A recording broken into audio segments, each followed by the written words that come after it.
ঈদের নামাজের পরে খুতবা আদায় করার হুকুম কি? ঈদের নামাজ পর যে খুতবা আদায় করা হয় এটা হচ্ছে সুন্নাতে মুআক্কাদা। জুমআর নামাজের মতো এটা ওয়াজিব নয়। কারণ হাদিস শরীফের মধ্যে আসছে সুনানে আবু দাউদ হাদিস নাম্বার 1115 আন আব্দুল্লাহ ইবনে সাঈব রাদিয়াল্লাহু তাআলা আনহু ক্বালা শাহিদতু মা রাসূলিল্লাহি সাল্লাল্লাহু আলাইহি ওয়াসাল্লাম আল ঈদা ফালাম্মা ক্বাদা সালাতা ক্বালা ইন্না নাখতুবু ফামান আহাব্বা আইয়াজলিসা লিল খুতবাতি ফালইয়াজলিস ওমান আহাব্বা আইয়াযহাবা ফালইয়াযহাব। সাহাবী আব্দুল্লাহ ইবনে সাঈব রাদিয়াল্লাহু বলেন যে আমি একবার রাসূল সাল্লাল্লাহু আলাইহি ওয়াসাল্লামের সাথে ঈদের নামাজ আদায় করলাম। নামাজ শেষে রাসূল সাল্লাল্লাহু আলাইহি ওয়াসাল্লাম বললেন আমি এখন খুতবা প্রদান করব।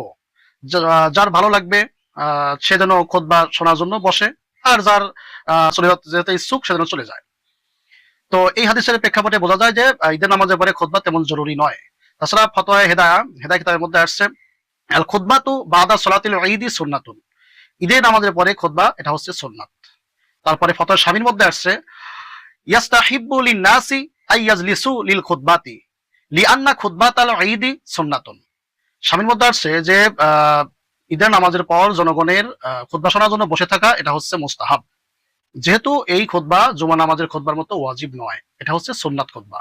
লিআন্না খুতবাতাল ঈদি সুন্নাতুন, যেহেতু ঈদের খুতবা হচ্ছে সুন্নাত। এটা শামী কিতাবের ফতোয়া।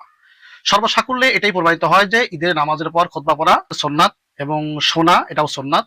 আবার কোন কোন ফতোয়ায় বলা হয়েছে এটা মুস্তাহাব। যাই হোক, ভালো করে বুঝবেন, সেই মোতাবেক আমল করবেন। আশা করি বুঝতে পেরেছেন।